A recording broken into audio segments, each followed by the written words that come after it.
Her decision to cease playing is terrible news for the WNBA, since W feels they can avoid paying us more. We could make $700,000, as the commissioner said, but it is just untrue. The WNBA's most significant news at the moment is this. One of the league's top stars, Caitlin Clark, has made the unexpected choice to challenge her talent overseas and leave the WNBA at every sellout. Caitlin asked the WNBA whether they would provide spot incentives to the players on the away squad. Although this was a surprising move, really starts to make a lot more sense when we look at the factors that led her to make this decision. The biggest star in the league, Caitlin Clark, only gets a base wage of around $76,000. And we're exploring why in today's video.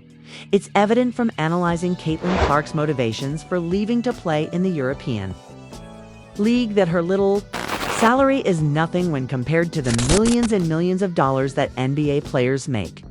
For instance, Caitlin Clark got a 4-year contract worth $338,000, which is around 162 times what Victor Wanyama made as a rookie. Victor's pay was roughly $55 million for 4 years. We're discussing a wide range of topics, including unjust officiating, racial bias, and the way the league treated her. Although Caitlin Clark was the solution to many issues, she was also portrayed as the problem by the coaches of many athletes. I thought Caitlin was just going out there and playing amazing basketball every single game, and all of this was just nonsense about stuff she was doing wrong. We'll discuss how. Despite the fact that Caitlin Clark is still not getting the respect she deserves, her presence alone has been the primary factor in the WNBA's current excitement. She was able to draw all of this attention to the league because of her, even though she was being hated from all sides. It was the most viewed season in WNBA history. To demonstrate to you how ridiculous this scenario is, we will compare incomes and examine the data. Hold on tight, because things are about to get serious. Let's start with Caitlin Clark's primary reason for quitting the WNBA. Pay Gamp Storm player Gabby Williams cautioned the league that it must improve if it is to keep foreign players. I think I didn't add that when I originally talked about prioritizing. Our commissioner said we could make $700,000, but that's just untrue. They don't need to pay us more to keep us here. Still not enough because none of the players earned the $700,000 we were promised. And Team and Louis marketing deals have not materialized. So sure, it's simply the WNBA. If you want us to stay here, you have to give us more. We foreign players have the option to stay here, and if I want to make more money and so on, the teams will be angry that I don't return. That's all, according to this interview. It seems likely that she will make more money than she did during WNBA season while playing in the EuroLeague overseas. NBA players make millions of dollars a season, whereas the average compensation for WNBA players is quite modest. It's no secret that WNBA players make significantly less money than their NBA counterparts. The salary doesn't account for the fact that Diana Taurasi played in Russia. Despite Caitlin's talent level and the attention she has brought to the league, Russia paid Diana Taurasi $1 for not participating in the WNBA. The WNBA's highest compensation was $107,000. So it's obvious that's a big boost from $5 million to play in Russia. What's even more aggravating is that Caitlin's presence has been a game changer for the WNBA. It's proven by sold-out venues, thousands of new fans, and a spike in viewership. When Caitlin Clark played away games, the arenas were packed, selling out tickets and even standing room only spots, said Allison Barber, president of the Indiana Fever. This is all the information you require about Caitlin Clark at the moment. The WNBA's paid P player earns little over $200,000. I'm not sure what the WNBA does with its marketing expenditures. After a few road games in which all of the tickets were sold out, Caitlin asked the WNBA if they would offer spot incentives to the visiting team. There are already 17,000 people in Atlanta compared to the usual 3,000 to 4,000. And 1,000 standing room only tickets were sold. As we approached the arena, Was rather hard to see our players' heads because of the spectators on the third balcony. Caitlin Clark and other WNBA players aren't benefiting monetarily from their efforts in spite of everything. Because of the high number of supporters in the stands, Caitlin Clark's away games felt like home games, she said. We're making all this new revenue, and I would like the A team to benefit from that. Could they get a spot bonus? She will only be able to make over $300,000 over 4 years in the WNBA right now. I think a club overseas would want to snatch Caitlin Clark away from us and pay her a ridiculous amount of money. For example, Ice Cube was ready to offer her $5 million to play in fewer than 10 games in the Big 3 NBA. But WNBA players, particularly ones who produce significant cash like Caitlin, are left with relatively modest pay. Caitlin isn't the sort to sit by and let that happen. When she learned how much money her games were bringing in, she even went out of her way to advocate for spot bonuses for players on the opposite team. However, because of the current WNBA CBA, those bonuses weren't awarded. But the money is there, and if these owners are savvy with it, I could probably see more WNBA players traveling abroad. Given all of this, it is not unexpected that Caitlin is looking for a league where her skill may be appropriately paid. Caitlin Clark more than deserves the greater pay, respect, and general treatment that the European League provides its players. Being recognized for the contribution she has made is more important than financial gain, and the WNBA isn't giving her that right now. She saw how much money, attention, and viewership all of this was generating. So she kept pushing for bonuses for players on the other team. Caitlin Clark's decision to leave the WNBA was also significantly influenced by the racial dynamics of the league. During the season, she received severe criticism from players, coaches, and fans who appeared to notwithstanding her remarkable skills and achievements. She has frequently been presented as the problem rather than the answer to the league's issues. The NBA produced nearly $10 billion in income in 2022, which is roughly 166 times the amount of money now. This season has been extremely unprofessional and has been nothing short of a catastrophe. They have to step it up, and they have. To do it fast, that the WNBA makes, which leads us to a significant point: the sense of bias against Caitlin. Referees have appeared to favor black players in a number of cases, sometimes overlooking infractions against them while harshly condemning Caitlin and her teammates. This unjust approach might be disheartening to a player who has been scrutinized. Like Caitlin. Caitlin Clark is a model citizen. She was outstanding and proud of the many records she established. She's the face right now, which is excellent because she's selling out gyms. So why would you hate that? We saw a lot of smiles on the court. Caitlin Clark displayed nasty play after dirty play. Yet she always acted with the most in the mainstream media. WNBA players and their fake allies have done everything they can to minimize Caitlin Clark's influence.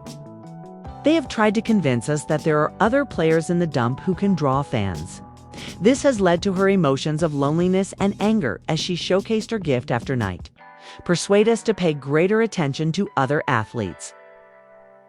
Players like Gabby Williams have publicly commented about the WNBA's chaotic and unprofessional underlining the turmoil and instability that dominated this season. Caitlin would only want to play someplace else where she could showcase her skills. If she believed that she was being unfairly singled out and that prejudices in the refereeing were influencing her gaming, those who have been claiming this is our lead are unable to sell out postseason games. The Atlanta Dreamers owner, unconcerned about bias influencing her performance, proclaimed, "This is our lead. Everyone is talking about it enough with the racist nonsense." And I don't think the WNBA is ready for the sort of exposure she's bringing. She understands how to ball, and she's vicious. The reason why everyone else is envious and upset is she finds this absurd, and if he continues to behave in such a manner, our species will never advance. It's like everything needs to go back to racing, and she's incredibly good, so let it be that. The other player need to shut up, as if nobody cared about your league or the WNBA. I don't care what color that girl Caitlyn's car is.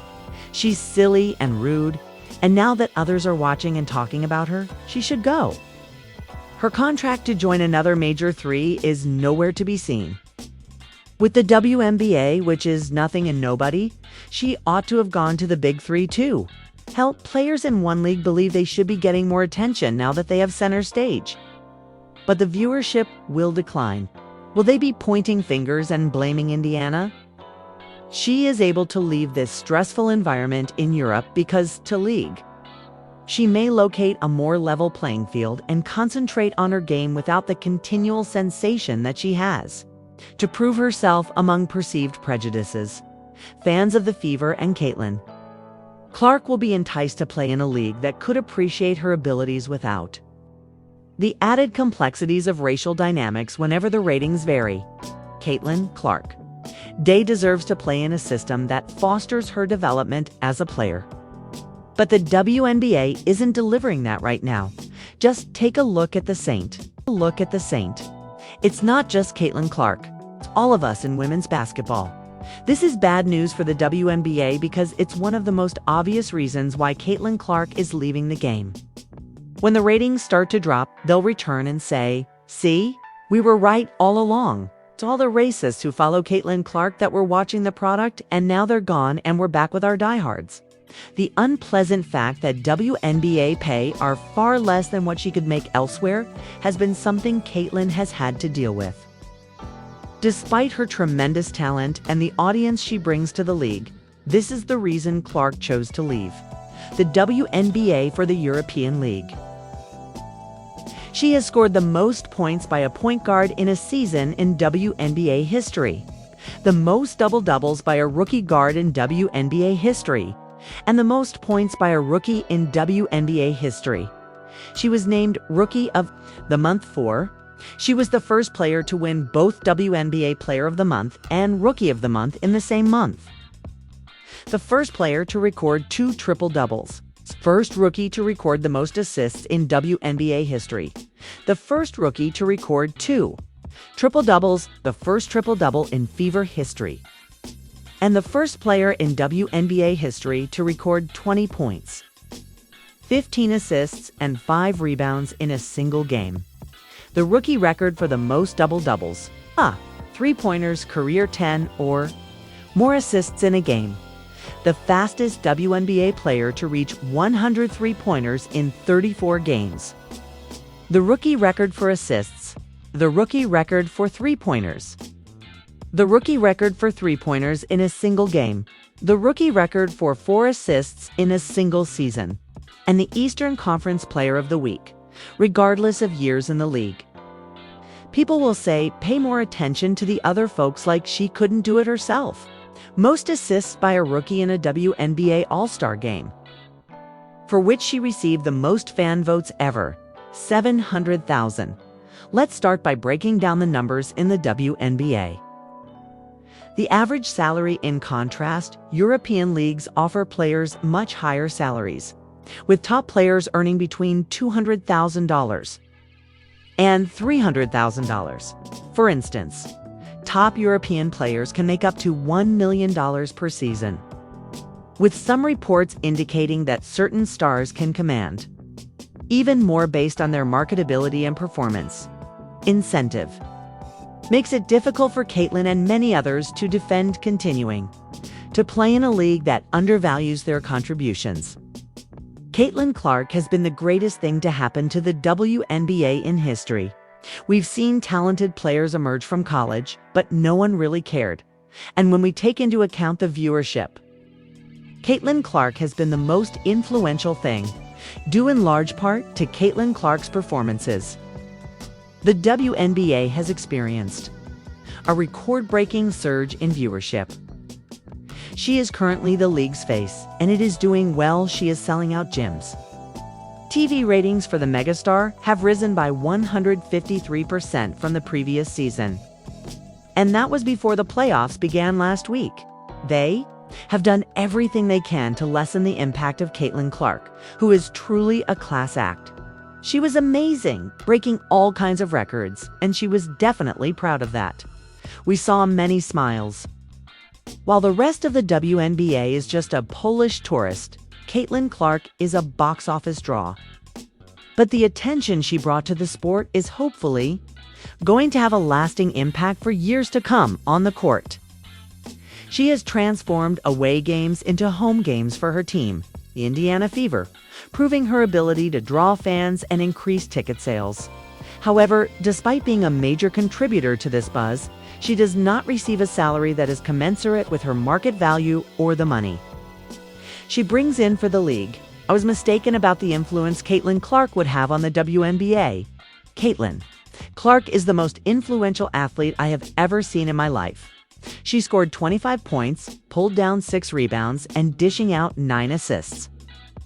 Magic Johnson was the last rookie in NBA WNBA playoff history to accomplish these stats. Magic Johnson was amazing. He could do anything. Thought that one player could? Possibly come in and essentially quadruple the ratings. It's not just about the money. It's about respect and recognition. Caitlin Clark has an advantage that makes her game enticing to basketball fans throughout the country, just as Magic Johnson didn't his first year.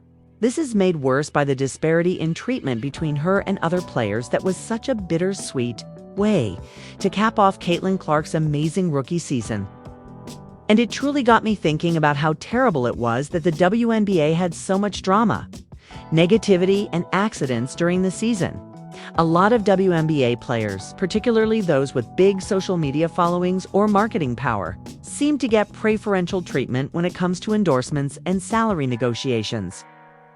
Caitlin Clark consistently gave 100% of her cap, and while she was doing it, I told you that even boys would realize, hey, wait a second, I kinda dig this, not for her looks, not Angel Reese taking, although she has proven her abilities on the court. Her compensation does not match her contributions. Caitlin Clark's game resonated. Her rivalry with Reese resonated with me, which suggests that it resonates with real men. Ultimately, Caitlin's decision to join the European League allows her to avoid the frustrations of the league and earn a salary commensurate with her skill and marketability. As we wrap up this discussion, it is clear that Caitlin Clark's decision to switch from the WNBA to the European League was influenced by a wide range of factors, such as pay discrepancies and the challenges of competing in a system that hasn't fully recognized her impact while providing her the financial security that one of the biggest names in women's basketball deserves. Even though Caitlin is a game changer and deserves the recognition she deserves, some people still seem to feel that they don't want her to be a part of it because she will bring millions and millions of more eyes. And with those millions and millions of more eyes, there will inevitably be some nasty people. The WNBA is comparing one kind of greatness to another. As fans, we should support Caitlin's decision and recognize it as a courageous one. Am I right in stating that she is being pushed in her back? No, that is a foul that has no place in the sport. We all know that Caitlin is not only prioritizing her financial future by making this move, but she is also defending herself in a league that has regrettably not kept up with her contributions. Time will tell if this shift will lead to a bigger conversation about pay parity and recognition for all WNBA players. But one thing is for sure, Caitlin Clark's effect on the game is unmistakable, and her path will continue to inspire many. Thank you for visiting me today. If you appreciated this, I won't let you think that Caitlin Clark was averaging. Please subscribe and give this video a thumbs up for more in-depth sports-related content. Share your thoughts on Caitlin's choice and how you envision the WNBA evolving in the future in the comments section below. Until next time, stay tuned for more exciting updates. Points per game at the time. She was still averaging 16 points per game, which was more than many of the other guards who made the team. Don't act like she was giving 5 points and see how her numbers compare to those of the other guards on the team. Caitlin Clark's actions don't diminish their contributions. But we should have been. It has nothing to do with Caitlin Clark, but She's doing this, and you tried to focus on the old guard instead of giving her credit. Even though we saw the ratings, the merchandise, and the attendance. Oh, what about the women who founded the foundation? What about this? You never talk about the old guard. No, I will not put up with guards like this. It's like this.